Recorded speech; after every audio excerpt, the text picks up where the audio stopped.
Najpierw poczułem wstrząs, a potem usłyszałem straszliwy huk, który przenikał umysł i bębenki w uszach.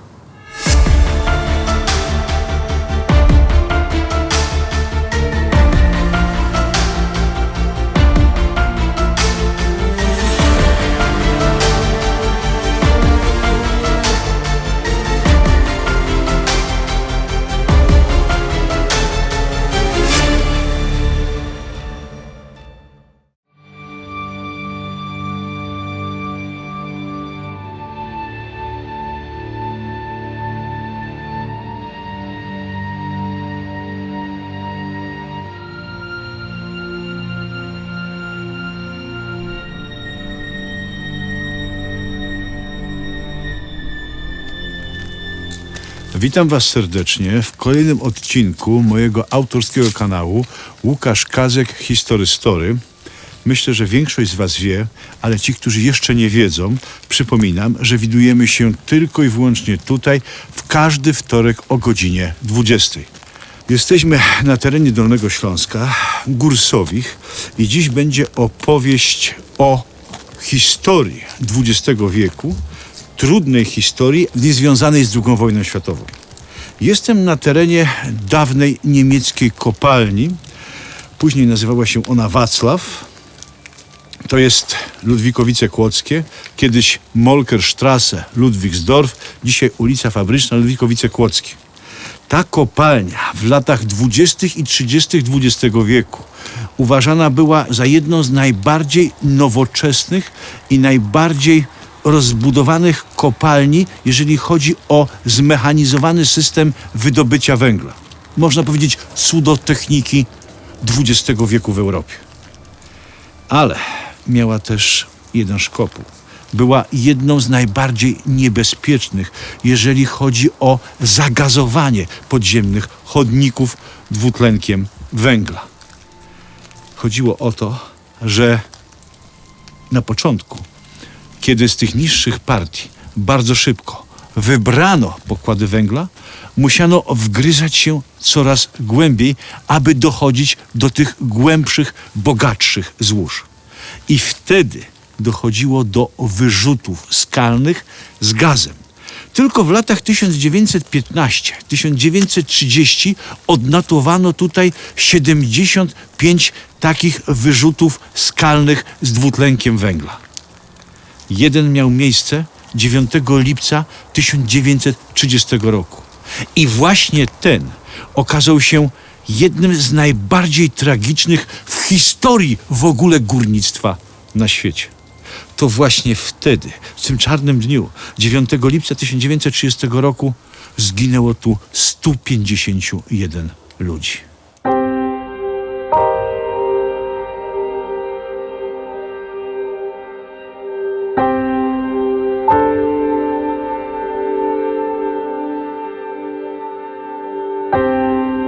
Monika Sochacka jest lokalną badaczką historii i wielką pasjonatką badania dziejów Ludwikowic Kłodzkich.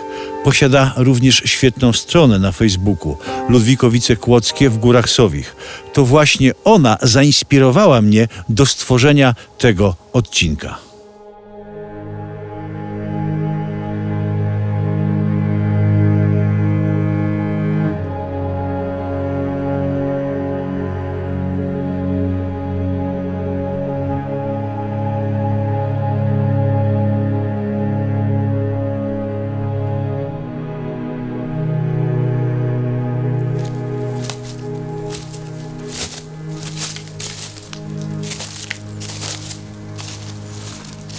Katastrofa nastąpiła o godzinie 16 na 3. poziomie, a więc 160 metrów pod ziemią. Wielkość mas skalnych wynosiła, to jest trudne do wyobrażenia, ale wynosiła ponad 3354 tony. Maszynista lokomotywy, który pracował 800 metrów od wyrzutu, tak wspomina ten moment i ten czas.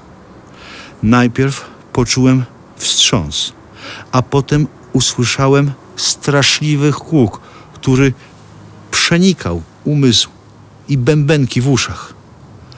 A potem tylko wir, masy i tłumy pyłu, który szedł jak huragan w chodnikach. 200 górników, którzy pracowali tam pod ziemią, nie mieli praktycznie szans na ucieczkę. Ten wir zmielił ich wraz z obudową i zmasakrował na miejscu. Tylko nieliczni mogli uciekać i udało im się uciec, tak jak mi. Kiedy zawyły syreny w okolicznych kopalniach, to był właśnie znak, że stało się coś bardzo złego. Wszyscy struchleli i czekali na wieści. Pierwsze ekipy ratownicze, które przyjechały tutaj na miejsce, zastały masakryczny widok. Ciała były poskręcane w obudowę, posypane pyłem, powyginane. Pierwszy sztygar, który zszedł na dół, jako ratownik, wydobyto go nieżywego. Udusił się. Właśnie dwutlenkiem węgla. Drugi, który już zszedł, dotknął jeszcze nie wyłączonej instalacji elektrycznej. Poraził go prąd. Jak ratować? Jak działać? To wszystko było w niezwykle silnym i nerwowym napięciu.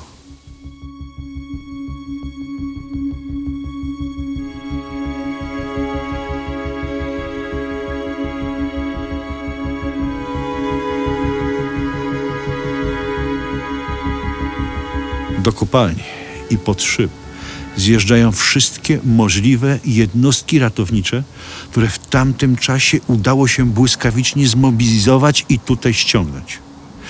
Akcja prowadzona jest błyskawicznie szybko i naprawdę bardzo dobrze, perfekcyjnie. Chodzi o to, aby uratować jak najwięcej ludzi. Przecież ci pod ziemią mogą liczyć tylko na tych, którzy są na powierzchni. Sami nie ma szans, aby wyszli. 160 metrów. Wszystko zmielone, zniszczone.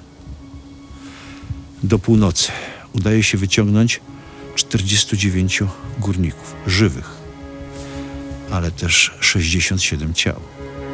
Liczba ofiar następnego dnia wzrasta do 81. Starszy radca górniczy Weber każe zainstalować wentylator. Zagazowanie jest potężne.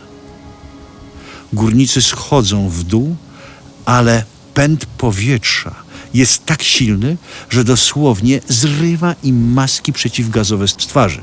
Więc oni za chwilę będą ofiarami. Są liczne obrażenia. Z ciężkim sercem Weber podejmuje zatrzymanie akcji ratowniczej. Chodzi o to, żeby ci ludzie nie ginęli na darmo. Po co zwiększać ilość ofiar? Trzeba poczekać, aż zmniejszy się stężenie niebezpiecznego i trującego gazu. 11 lipca 1930 roku pod kierownictwem Webera zjeżdża w dół 5 drużyn ratowniczych.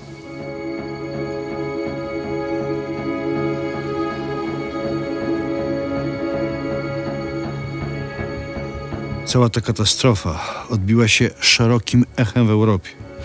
Opisywały ją praktycznie gazety z większości europejskich krajów, w tym gazety polskie, które już zaoferowały, aby organizować zbiórkę dla rodzin zabitych w katastrofie górników tutaj w Ludwikowicach Kłodzkich.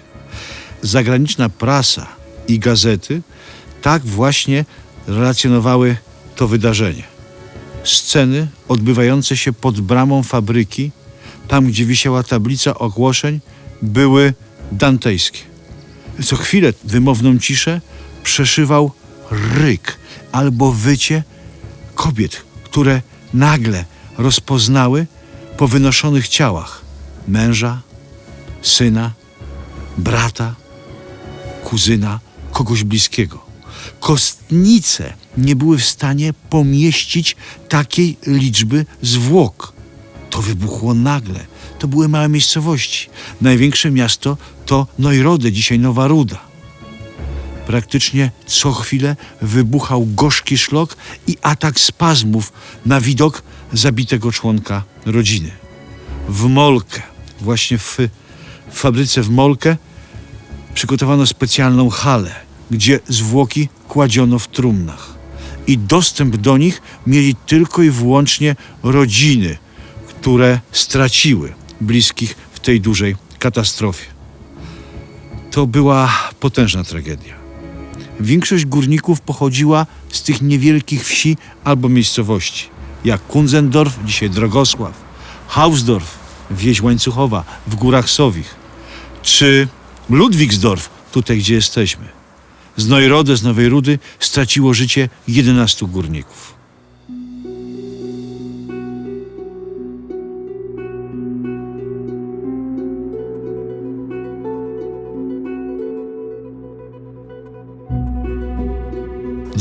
Lipca 1930 roku rozpoczął się najbardziej zwykły dzień. Ludzie wstali rano i poszli do pracy, odprowadzili dzieci do szkoły. Inni poszli do inwentarza w swoich gospodarstwach. Prozaiczny, zwykły, normalny tor codzienności. I o 16:00 wyją syreny. O godzinie 16:00 dźwięk dzwona w kościołach, jak dźwięk śmierci, rozlewa się w dolinie. To wtedy to się stało. Franz Nowak, jeden z górników, który przeżył katastrofę, tak opowiadał o tym dniu. Ponad 150 martwych, 50 rannych. Nie było człowieka z mojej wsi, z Hausdorf i domu, w którym kogoś by nie opłakiwano. Setka tych ludzi pochodziła właśnie z Hausdorfu, dzisiaj Jugów. Kiedy się szło przez wieś, w każdym domu był skowyt, wycie, rozpacz i lament. W każdym domu ktoś stracił. W jednym było aż 9 ofiar.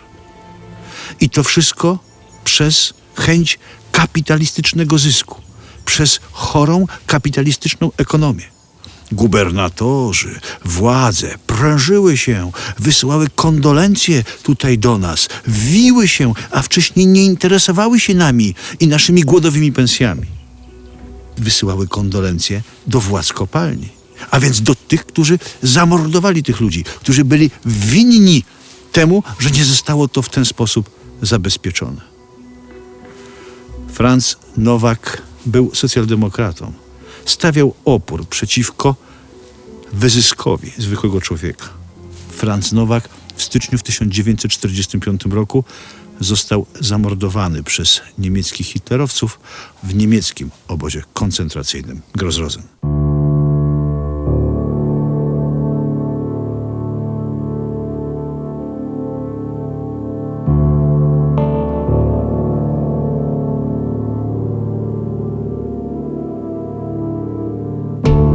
Cmentarz w dzisiejszym Jugowie. To właśnie tutaj odbyła się część pogrzebów ofiar katastrofy górniczej kopalni Wacław. Za mną płyt z nazwiskami tych, którzy wtedy, 9 lipca 30 roku, stracili życie. Na pogrzebie odbywały się również przerażające sceny. Tłum, kordon policjantów z pałkami musiał trzymać z dala delegację robotników i górników od trumien. Ci obwiniali dyrekcję fabryki i cały system kapitalistyczny w Niemczech za to, że nie dbali o bezpieczeństwo i pracowali za głodowe pensje. Ludzie kładli się na trumny, kobiety rwały głosy. Chciano jeszcze raz otwierać trumny, żegnać się ze zmarłymi. Koszmarne sceny. Śmierć zebrała obfite żniwo. Jeden z górników, a za 6 tygodni miał zakończyć w ogóle służbę i miał zająć się osieroconą wnuczką. Drugi już kupił małą gospodę z inwentarzem w Ludwikowicach Kłodzkich. Trzeci w tym dniu zamienił się z innym górnikiem na służbę. Okazała się jego zgubą. Czwarty z górników 9 lipca 1930 roku rano, przed pójściem do pracy, dowiedział się, że został ojcem. Nigdy nie zobaczył swojego dziecka na oczy.